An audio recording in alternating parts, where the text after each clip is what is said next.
It's Jay and Lauren. Welcome to Collab Connection. Today, we are diving into one of the most iconic collabs right now, Ralph Lauren and Team USA for the Olympics. Unbelievable. There is so much energy about this. It's something super special. Obviously, every 2 years, we go winter, then summer. So the Olympics are here. It's one of the few moments when everyone really gets together. We're all watching the same things. We're rooting for something bigger than ourselves, more than our businesses, and super excited to have that feeling where, in a weird way, we're part of the team, right? So that whole idea of unification and bringing people together and that identity, it really makes this whole collaboration topic even more special today. It's amazing. And I've actually always been fascinated by the Olympics because I lived in Greece for about half a year. So I'm so Nice. excited to talk about this and just there's a lot of history and tradition with that. It's not just the sports, there's all the pride and the dreams and storytelling that goes on. And when you think about storytelling through apparel and the American Heritage brand, who better than Ralph Lauren? So this year actually marks their 10th Olympic collaboration. And it's such a meaningful partnership. You know, Ralph Lauren's not just a designer, he actually served in the US Army and he's donated $10 million to preserving the Star Spangled Banner that's at the Smithsonian. So when his brand represents Team USA, it feels so earned and impactful. I know. I get goosebumps thinking about it, Lauren, and you reminded me of that donation and how amazing, right? The preservation of that flag and making sure that forever, as long, and here we are also selling our 250th anniversary of the United States of America. So there is plenty to be excited about. And if that wasn't enough, we have a special guest. And I'm super excited to have this person join us for this entire conversation. Somebody who truly understands on a very, very deep, granular, nitty gritty, thread by thread level on all of this. And so, my friend Jeremy Pickert, who is the creative director and CEO of Amber Creative, has spent more time researching and thrifting and buying and bringing brands to life. His own affinity for Ralph Lauren is no surprise to us. I'll let him talk to you about that. Everybody that's watching and listening, you're gonna see, and you're in for something super special. Yeah, Jeremy basically walked right out of a Ralph Lauren ad just to be with us today. And on a personal note, Jeremy and I live in the same town here in Colorado, and our kids go to the same school. Nice. So, Jeremy, we're so glad you're here. Thank you. Man, thank you for having me as your first guest. I'm truly honored, and the topic, I talk about it as a hobby, and now I get to talk about it to our industry, and so much inspiration has been followed, Ralph, so I'm excited. Yeah, let's jump on in. I think getting going with a really easy question that I think we all know the answer to, but I'm curious your honest take. Did you love the Olympic collection this year from Ralph Lauren and why? Well, yes. So, I mean, I usually love everything he does. You know, he is human, so there's some things that don't hit the mark. But this Olympics, past the other ones, I think it's probably one of the best yet. I think bringing in that American heritage, a lot of the style was very nostalgic, very old school, but he always brings it in a class excuse me, always brings it in a classy way. And so I really loved how they broke up the collections. Obviously the opening ceremony was just amazing. We haven't seen the closing ceremony, even though it's on the website. The opening ceremony, just from the long jacket to the custom hiking boots to the knitted sweater, and then the little festive beanies. I just think they crushed it. A So thousand true. percent. Yeah, agree. We're all in agreement there, no doubt about it. I mean, it was a you felt pride, I think is the word I keep coming back to. You felt pride watching that unfold, watching those opening ceremonies. And even if you didn't watch them, you can go back and just see some of those athletes every year are so excited to be there anyway. But then to be in that full ensemble, it was it was impressive. I mean, it was just huge. I was jealous. I would love to open that box. Yeah, that coat with the custom toggles on it. I mean, everything, every detail was thought through. And I saw a video where the athletes are talking and they're all so proud. They're putting the garments on, and somebody said, if you look good, you feel good, and you perform good. And that's exactly what it is. Yeah, and So I mean, I true. think that's his whole thing. You know, he said, he's not a fashion designer. He doesn't see himself as a fashion designer. He says he designs life, and he designs for the people that he wants to be, you know, how he wants to dress. And then, you know, on the female side, what he finds attractive in a lady, you know, his wife is his muse. And so him designing life, you know, it's not just a piece of garment. He designs the whole aesthetic, every layer from, you know, the underwear to the socks to the shoes. And so, you know, I think he is the GOAT at that. You know, I don't overuse that, but he's truly, you know, different than all the other fashion designers there, because it's something that is born from people in life wearing these clothes, and he just brings it and elevates it to a new level. So I love So this. true. I So love well that. said. Mm-hmm.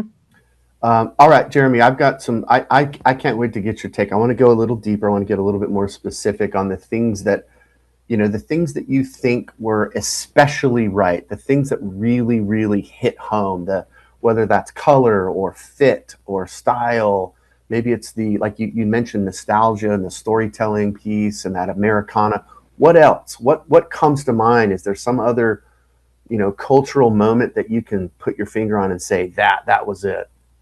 Well, I mean, the styling, I think, you know, that's always, you know, it doesn't look like you're looking at a lookbook. It looks like you're just capturing a picture of good looking or stylish people like in action. So, you know, his styling is awesome. And what the one thing I notice is his the bottoms that everyone's wearing is all kind of relaxed and oversized, you know, for the men and the women. And so that is kind of a fresh take on a lot of his apparel, is that baggier bottoms, you know, the Yeah, pants. So the way he brings in Americana, you know, it's not over patriotic in a way, you know, it just yeah, seems very, I don't know, just very natural. You know, there's obviously a lot of division and things going on there, but I think he does it in such a classy way that it's not it's not one good old boy, you know, down south type of thing. It's something that makes you think back to your past or to your grandparents and the patriotism we used to have that at least me growing up, you know, it didn't, no one cared about left or right. It was, especially on 4th of July, it was America right. the Beautiful. And so I think he just does an amazing job with that. You know, I think the being able to tap into the younger audience, you know, because I'm following all the vintage Ralph trends, you know, the 90s, the Polo Sport is becoming huge with Gen X or Gen Z. Sorry, I'm Gen X. Oh no. Um, You but can you still know, like it too, Jeremy. You can still love it too. well, what's kind of funny is I really didn't love it until I'm Then, now in my 40s. Like I've yeah, always loved okay. the decoration, I've always loved vintage, but I never got into it until, you know, just since COVID. And so it's great that I'm getting into it as an old man, but then all these younger kids are really loving and seeing his progression and his consistency throughout the years. So that was a good thing. And then just the mix and matching. If you look at every item he has on there, you can pair it with the different pants, different shirt, undershirt, sweater, jacket, Jacket. you know, everything from that bomber that he has with the fur lining to some of the tennis shoes that he wears with the oversized white dress pants. You know, he just did a great job of you can have 8 different outfits with 4 different pieces or 5 different pieces. And I just love that he thinks through everything and he designs for every body type as well. Not necessarily the extra large guys like my buddy Angelo. He's 3X and he doesn't get to wear a lot of the Ralph because he only goes up into 2X. But outside of that, he does a great job of figuring out all the body types. So, and obviously all the Olympians, you know, you have your very petite ice skaters, and then you have some of the bobsled and the hockey. You know, they're pretty buff and big. So I just love the diversity there.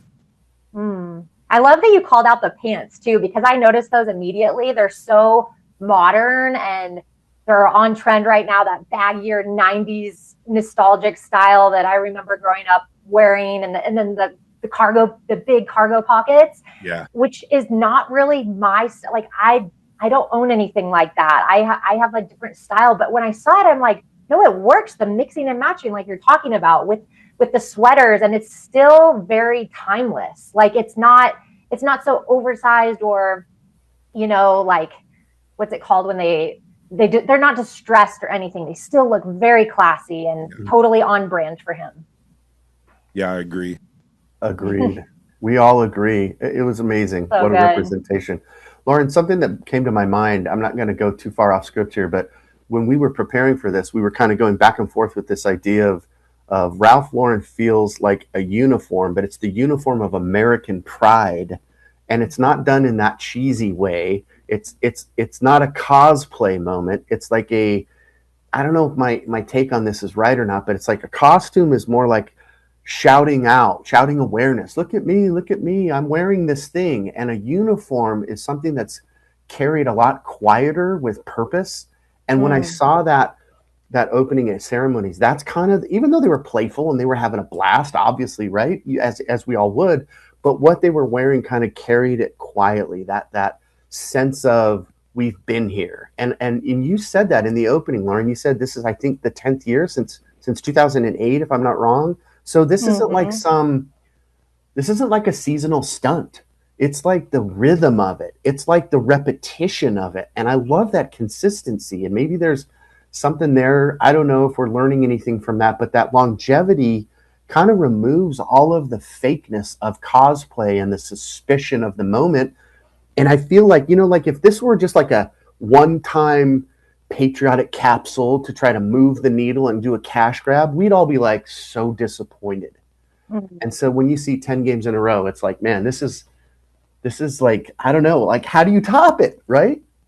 Well, now I think some of the other nations that was the case. Like I was very shocked that Italy, the fashion capital of the world, they had a Armani collab, and it was just lifeless. It didn't have soul of when you think of Italian fashion. I was really surprised. I thought they were going to knock it out of the park, but then you have Brazil teaming up with Moncler, and they had one athlete, and their big parka that had like the Brazil jacket all in, that had more buzz than the Italians, which was really shocking to me. And then Mongolia, just, I don't know if you saw Mongolia's. Yeah. It was just amazing. But there's such that fine line between something looking like a costume versus looking like fashion, and with it being in Italy, and just every year the Olympics is like the world runway stage. When these athletes come out, you're excited to see what everyone's wearing and everyone talks about it. So it is. And somehow, I mean, it's like Ralph Lauren just keeps getting better and better. So he's actually designing now for the Summer Olympics, because it's such a long design process over 2 years. And he involves the athletes in the feedback, which I think is so special too, because I mean, if the athletes don't feel proud wearing it or comfortable, then it's not going to work. And so having that as part of it too, it's like it all just comes together, and can't wait to see what he does next. But I know now in this conversation, like my next curiosity is, Jeremy, if you had been part of the design team, is there anything that maybe you would have done differently or pushed a little bit further? Yes, this hurts my soul a little. This hurts my soul a little bit. You know, I think I can't wait. The opening ceremony was, you know, perfect, I think. But then if you look at some of more of the lifestyle images, I kind of feel like they missed the mark on integrating some of that Italian heritage, because Ralph makes a lot of his clothes in Italy. this jacket made in Italy. A lot of his leather work is made in Italy. I know for a fact his ties, his scarves are made in Italy. And so on some of, that bomber jacket and some of the other jackets, I wish he would have brought in more of the nostalgia of Italy into even just some of the patchwork. So I'll send you an image that I just saw. A vintage store just found an old sweater from Cortina. They had the Olympics there in 1956, and it had the Cortina hand embroidered. The edging was a little unraveled. Wow. And he would have been the perfect one to pull some of that nostalgia of the past Olympics of Italy into some of the pieces. Also, he has a big line, and he has Polo Sport. He brings in some Italian graphics.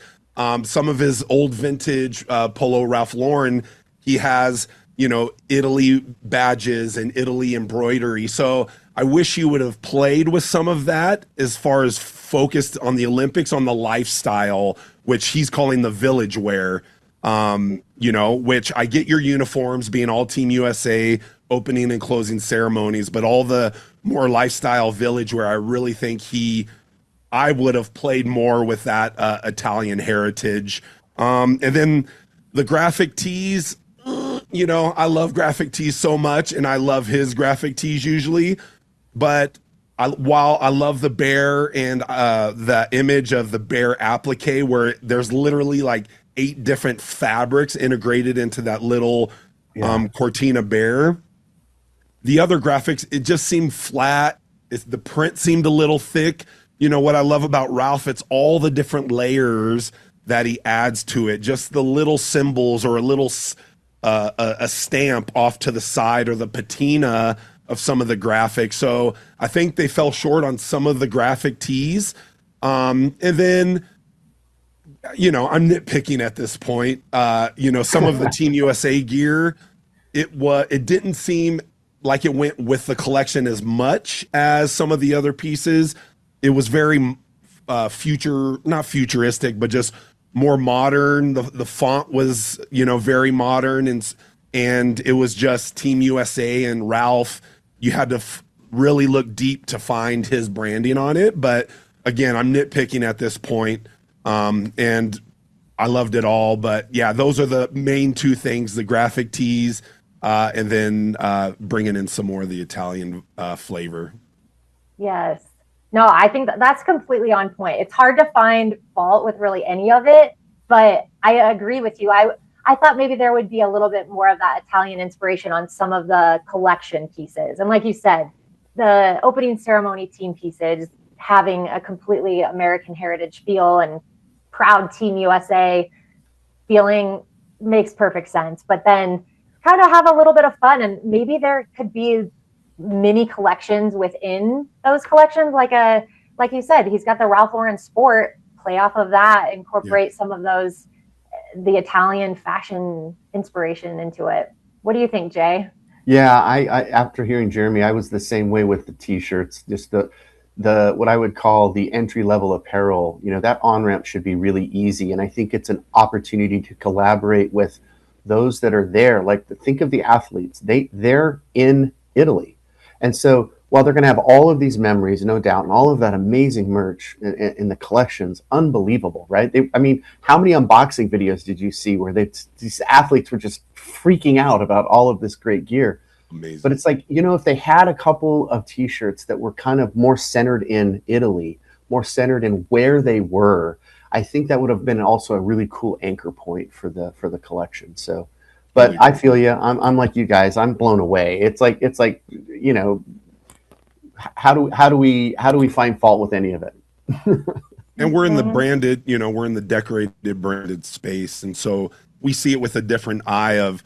We Correct. Appreciate all those little details. Lauren, like you said, it's going to take 2 years, and think of all the logistics that are going worldwide to eventually land on that next collection. It boggles my mind. Obviously, he has a giant team, but all those little things, from the zipper pulls to the elastic bands, to the knitting. It's just it's just crazy what goes into it, let alone he has his whole double RL, and then he has his purple label, then he has, he has RLX for the more technical sporty. And so it's unbelievable what that business has created, and we get to be the beneficiaries of it. So yeah, and all the pieces of the puzzle that we get to learn from.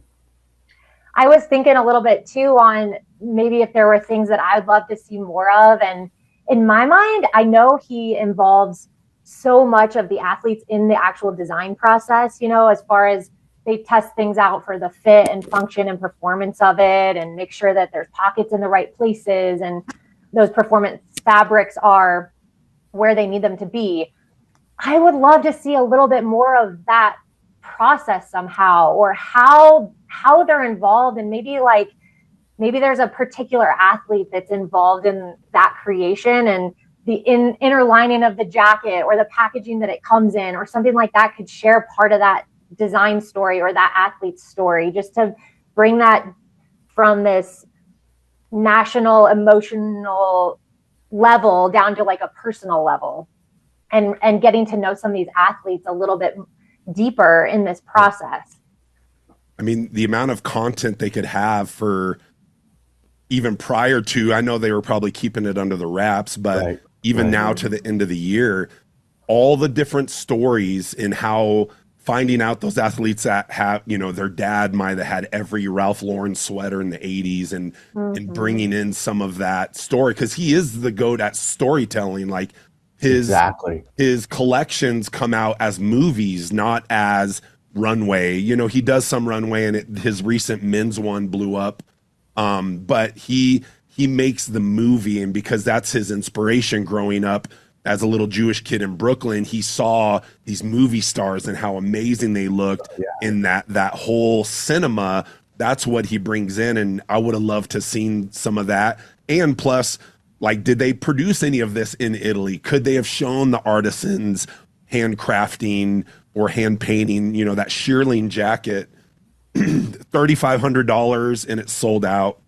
It's, all the little details, it's that kind of patinaed leather, but then they hand painted Team USA under the collar. They debossed the leather straps across the neck, all the little leather patches that are appliqué that had to be hand sewn, and showing all that process would have just, I want that content. Yeah, we all want it. We all want it. Exactly. Right. Yeah, maybe they will. Who knows? But they definitely have more opportunity to tell more stories.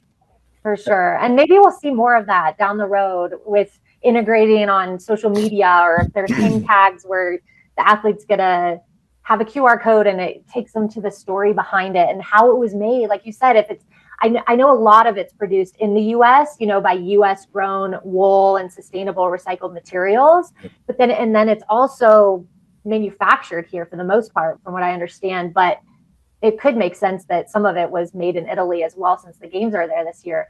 But having that background story from it's the actual materials in these garments are grown on American soil, and it's like the whole America the Beautiful, the feel and that connection of where it's grown, where and how it's produced, and the athlete involvement, and then now it's all brought to light on this big world stage. Such an amazing process when you think about it all. And I just feel like I always get so emotional at the Olympics anyway, watching these athletes who have trained their whole lives. And as a parent now, I'm watching the parents in the audience, and I'm like, tears, and my kids are like, Mom, are you okay? I'm like, yes, this is so special. But so there's such a story behind the entire collection that I want to know more about that. I think there's a way that, it's leading into the next question that I want to ask Jeremy, but building on what you both just said, I know this episode's going to be longer than we wanted. Lauren, we're just going to have to live with it because there's so much greatness here, and I'm down for it. I'm here for it. And to our viewers, just buckle up. This is the goodness that you want. And to the listeners, grab another cup of coffee, hit pause, and come right back. But you two things popped out. One, Lauren, you just said stage, and that triggered a whole thought. And then Jeremy, you said storytelling, and so I'm sitting there spinning while I'm listening, but I'm thinking, oh my God, what a beautiful opportunity here. We have literally the dream designer on the dream stage And then when Jeremy started saying that quote, the quote that came to my mind was something similar. I don't know the quote, but it's like so epic and so story told, where he says, I don't design clothes, I design dreams, or something like that. And so I'm sitting here having this moment in my mind where it's like, oh my God, the Olympics are literally this global stage for dreams. Yeah. And this isn't a coincidence. It's like, did I just now clue into that? Like, I think I did, and I feel so dumb, but that thematic alignment and the stories that come out of that, they, like you said, Jeremy, they really are cinematic. And we could say that this works because the emotional narratives match. The moment matches. And I think that as we think about this from the, here we are in print, promo, and apparel, or whatever silo whatever lane we want to say we're in.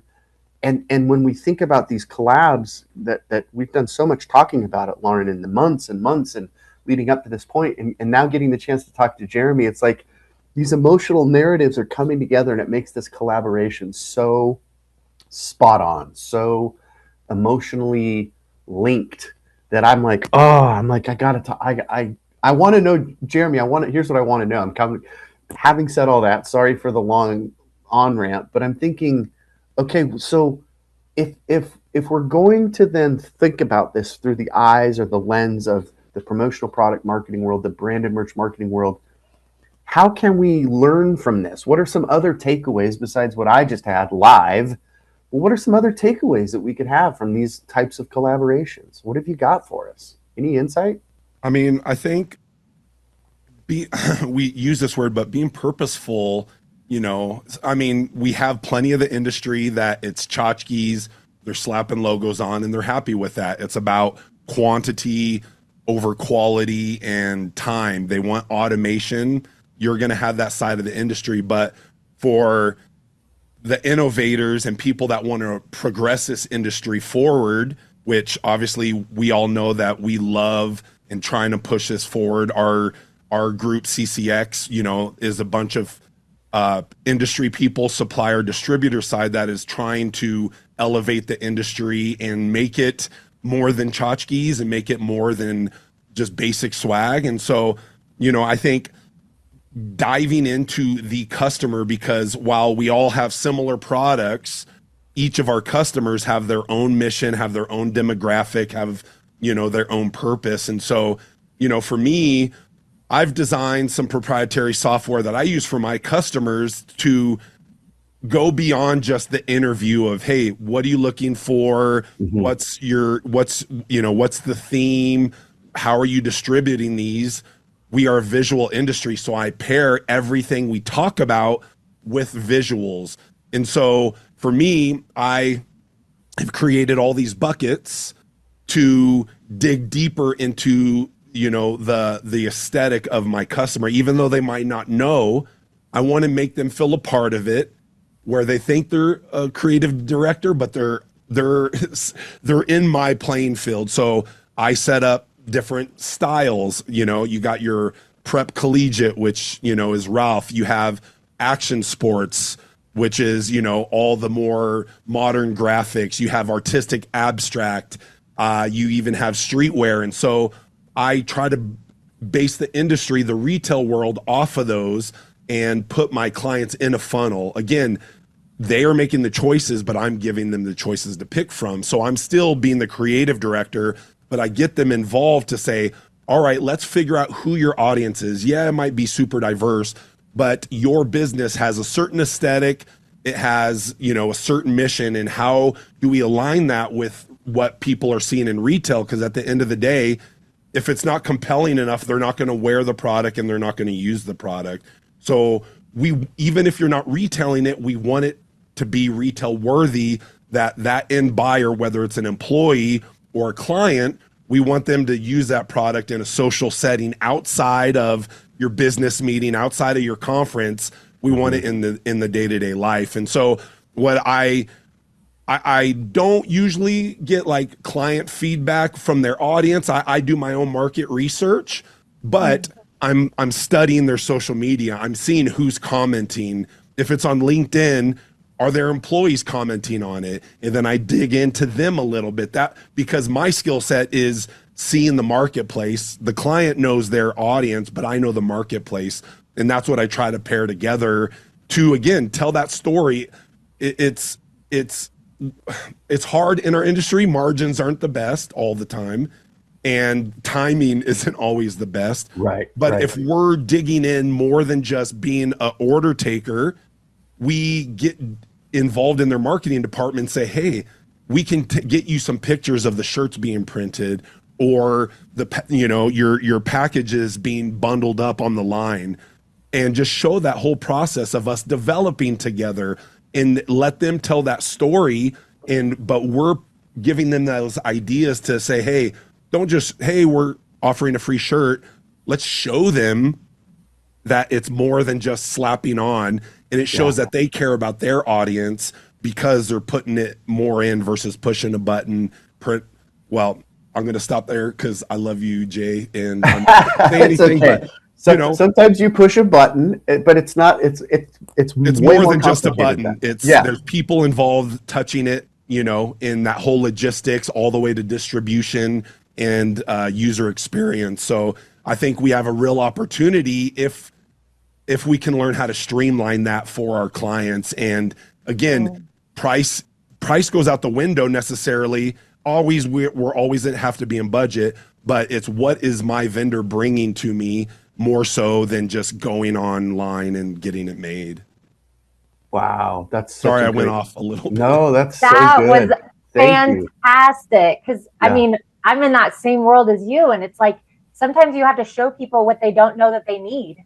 Yes. And like you said, the more that they feel involved, the more they're going to care about it, and the more they're going to feel like the hero to their team, because you're showing them, hey, your employees and your customers are going to appreciate this, and we're creating a whole story here. Here's all this thought and research that I put into this for you. So then that makes you their partner. And like you said, not just taking an order for them.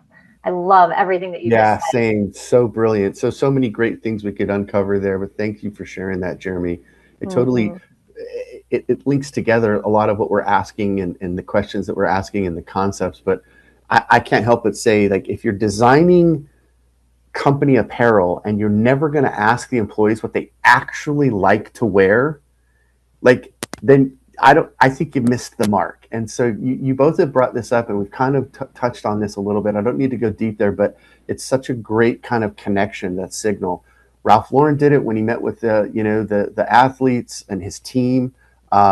And Jeremy, you just touched on it when you're saying you're going deeper and you're going to do the market research. You're going to talk to those people or see what they're doing, what they're talking about online, follow them and follow some of those employees. I think that's really that connection. It's back to this, what do people actually want? And then what can they actually wear? And if we're building costumes, then we don't care. But if we're going to talk about identity pieces and we're going to talk about branded merch people actually want to wear, want to keep and feel proud about, like Team USA, then that changes the whole point, the whole motivation, every question, all of it. The whole game is a different game. You're in a totally different lane. Yep. And I just had an example of this come up recently where I'm working with a client who has really strict brand guidelines, but I'm trying to help kind of push them a little bit outside their comfort zone from just slapping that logo on there and staying within the same old thing. So that's on us to, like you're both saying, and Jeremy, you're saying, like, helping with those designs, and throughout that whole process, we can help them refine those designs and provide that creative direction. And I think that's the opportunity for us. But that balance is really important, so we can listen to them and show them all these different opportunities that they have. We're not abandoning their brand DNA, but that's the sweet spot, is we can still stay within their brand DNA and still create some really amazing things. Yeah, and I think it comes down to what's the purpose of your merch. So I love to break it down. You have your logoed apparel, your uniform, your employee merch, but then the lifestyle merch is how people are going to promote your brand. That's what builds brand, is not your uniform, it's your lifestyle. Right. And so bringing that personality of what problem does your product solve? Because most of our clients, their core product isn't merch. They have a core product, and merch is a supporting element of their brand. And so how can we take it from not being a business flyer, a business card, to lifestyle? And that, I mean, even with breweries, like I have a heart, breweries, like they want to put their logo on it. And I'm like, okay, I get that. But how many people want to wear a brewery logo versus why do they go to your brewery? Mm-hmm. To have fun with friends, to draw, wallow their sorrows in alcohol. There's a lot of different ways, but what speaks of that lifestyle, not just your logo. And again, logo keeps us in business. I'm cool with that. But like you said, how do we go beyond and make it purposeful? No one needs another shirt. No one needs another water bottle. No one needs another bag. So why are they going to, one, maybe buy it? Or if you give it away, why are they going to use it? Or is it going to just be pushed away? And so I think that's the hardest part with what we do. But the more we can push and let them see that, hey, if you want to get to this level and build a full collection and come up with these creative ideas like Taco Bell and KFC and some of these other non-apparel brands are doing with their merch collections, we can do that for you. It also builds credibility to say, hey, I can handle your logo stuff, no problem. I'll find you cool products that we can put it on, and hopefully your brand or your clients and your employees will love it. But if you want to go beyond and show your personality outside of the logo, custom design, going outside the brand guidelines, because the brand guidelines are designed by someone who doesn't know merch. And don't skew this, don't change. Come on, man. Right. Apparel is meant to be worn. Promo products are meant to be used. So push that aside. And I know it's hard, but the more we're opinionated about it, the more they see that we care and we're not just trying to, get their money. That's the byproduct of, hey, I want someone to come back in a year and say, oh, I still use that. Or, man, this is better than anything we've done in the past. Those are the things that stick the claws into our clients to say, yes, you picked the right, merch provider. Brilliant. Yeah, I love that feedback, Jeremy. Yeah, this is my favorite hat, or this is my favorite jacket. I wear it all the time. Or they're now collecting. Hey, are we going to get new hats for 2027? They're like anticipating and asking. And so you changed it. You changed the dynamic. So such great feedback, man. You are our gift today. You just keep delivering the goodness on the Collab Connection show. Are we the luckiest two in the world here, Lauren? I mean, come on. I'm so happy and so thankful that we had you on today. Thank you for being here. You just nailed that. I think that's like the perfect closing point. Is there's definitely a time and a place for logos, and uniforms need to be recognizable. You've got the UPS person. We need to be able to recognize and appreciate why they're wearing what they're wearing, and there's a time and a place. But we're also helping brands show up in everyone's everyday life, with on their desk or in their kitchen or in moments that actually matter. And so that's, I think, where our industry is really looking to elevate and grow, is to help those brands think more strategically, more creatively, and more intentionally about the connection. So Jeremy, I got to know, because, inquiring minds and all of that, but we're wrapping this up and we're talking about, like, what are our takeaways? Like, what can you just did a masterclass and we got all of this information on collabs, but what should we do better? Where could we do better? Like, if I'm a promotional products distributor, or if I'm a apparel decorator, promo, apparel, both sides, but what do you have? You've got to give us some closing thoughts here. Yeah, man. I think getting a bigger knowledge of decoration techniques, screen printing, basic embroidery, or entry level. There's so many things beyond that can elevate that garment. Again, a little 50-cent add-on of puff, or a highlight of stitching on top of screen print takes that garment to the next level. So having that knowledge of what else is out there, trims and finishings, from woven labels to, little accents that you can sew on a garment, to hang tags, to tissue paper, to the packaging side. I think Yes. we have a real opportunity to elevate. We have our boxes, but individually, how do we take that garment more retail? And then one thing we don't talk a lot about in this industry is merchandising, because we usually just let our client deal with that, and we give them the product, and then they have to set it up, distribute it, promote it. How can we get a little bit more involved in the merchandising side of it? And then from Ralph, that we talked about, the lifestyle photography, like, let's make it look like people love this product, not just a static flat image on, a product SKU or a product image on the website. And then telling that story versus the flat and lifeless, the flat and lifeless post.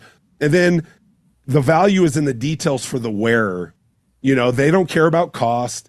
They don't care about budget and timeline. They want something that they love to wear. And so how do we differentiate that from our client who cares about being on time, on budget, and on brand? And so I think us as an industry, how do we elevate our taste level and know what's out there to better help the customers? If your taste level is down here and your client has a taste level here, you're going to fall short, and you're not going to get them a product that they really love, or they're going to go elsewhere until they find someone who can do that. So educating yourself more about what's in that retail space, so then you are the expert to show them this is how to do it. And so I think with custom merch programs, our taste level matters.